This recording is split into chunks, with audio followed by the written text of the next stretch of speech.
certain audits, or you alluded to certain audits that have been conducted around body camera compliance. Can you give us a sense of what those audits found or some of your reviews? So the instances in which we conduct inspections of the use of compliance with our requirements for body-worn has been ongoing for a number of years. They consist of a couple different stages. They consist organizationally across the entire organization, and then each of our 4 geographic bureaus conduct regular inspections of body-worn video compliance by each month.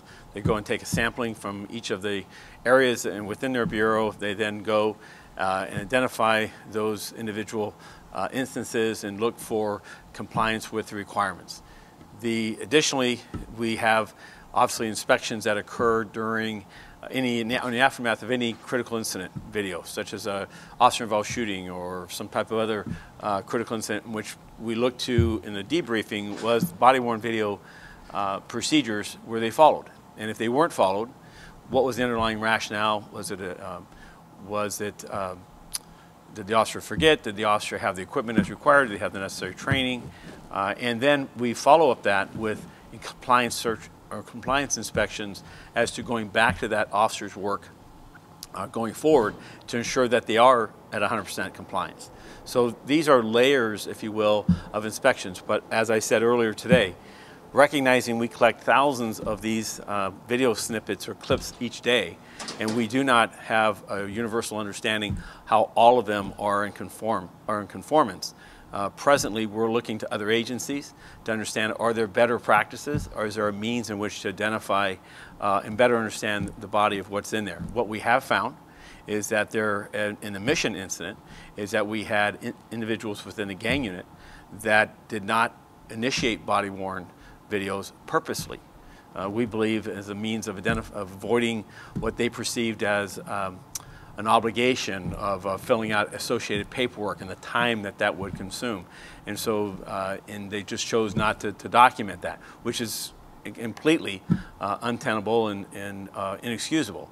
What we've not found in other inspections to date in other locations is we have seen instances over a course of a day where an officer may have a late activation as indicated on their CAD summary, their computer-aided dispatch, the log of our activities.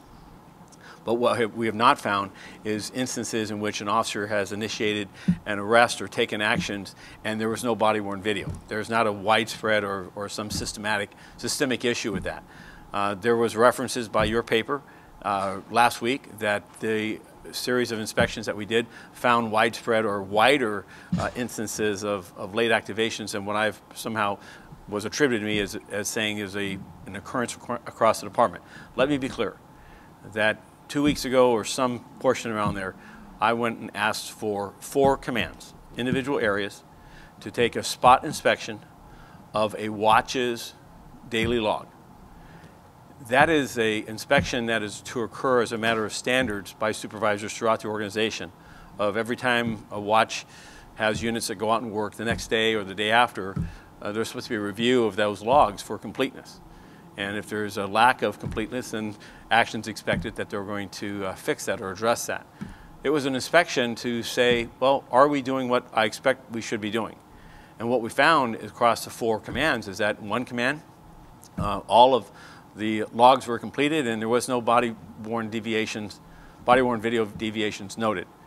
In the other commands, they range from 1 or 2, or few, if you will, to one command that had an entry by an officer that indicated at the end of their log that there may have been body-worn deviations occurring across the day. That was the consequence of them having tactical issues. A statement I found that was neither consistent with the department's expectations nor something that should be allowed. And what I asked for in the aftermath was each of those 4 commands to comment on what actions were taken by their supervisors and any recommendations. Now I'm still I'm collecting those 4 reports, and we'll look to see what those individual command officers have done to assess what they did versus what they should have done, as well as what efforts or what strategies they think the department should engage in to further strengthen the process.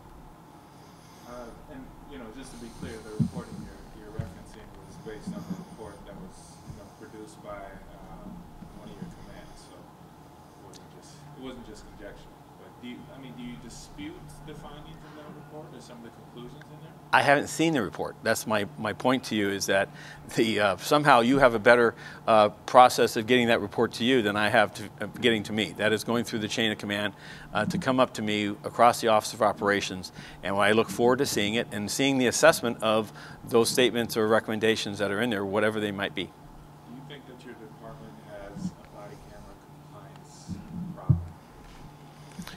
I don't think we have a body, I do not believe we have a body-worn video compliance issue in some systemic manner of failures. I think that officers, by and large, the vast majority of the time, are activating their body-worn video as required. They're leaving those body-worn videos activated for the duration of the stop or the event.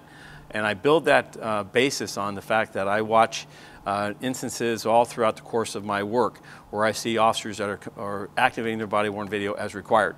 And I see also instances in which officers, as identified during my earlier remarks today, during an officer-involved shooting where officers were suddenly thrust into a situation where, unbeknownst to them, gunmen would start opening fire on others and interpreted that they were opening fire on those officers, in which those officers activated their body-worn video within seconds of them getting out of the car. We would consider that a late activation, because as they arrived on scene, we would ask them to activate their body-worn. I saw nothing nefarious in that, in my initial review of that, and yet it's been characterized as a problem that is like the officers are doing something that they shouldn't be doing.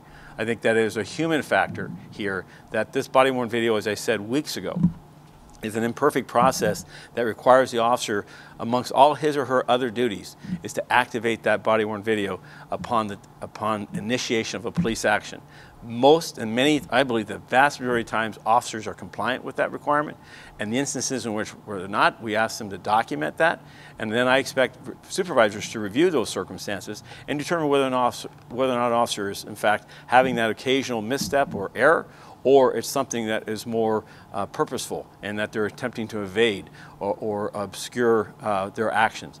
I do not believe in the latter there's the existence of anything other than conjecture that such a problem exists. And I build that, lastly, on the fact that we began our investigation of the Mission Gang Unit on the basis of a citizen, a community member, coming in and making complaint about being stopped illegally, improperly, and a search being conducted unnecessarily.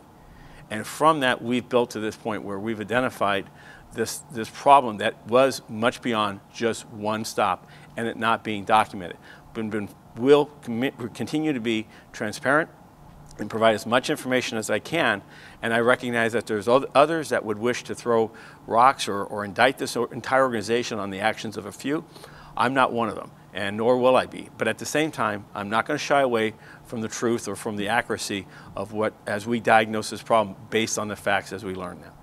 Do you have a sense, based on the preliminary investigation into Mission Gangs units, they're dealing, a sense of how many cases might be compromised? We're currently investigating the arrests that were involved by these individuals, to review the circumstances to ensure that there's evidence that demonstrates whatever their assertions were in making those arrests, including the existence of body-worn video and other sources of information. That effort also includes reaching out to those individuals that were arrested as to understand from them if they have any further information that can shed light as to demonstrate that the officer's actions were illegal. How many arrests were there? I don't have that number in front of me right now.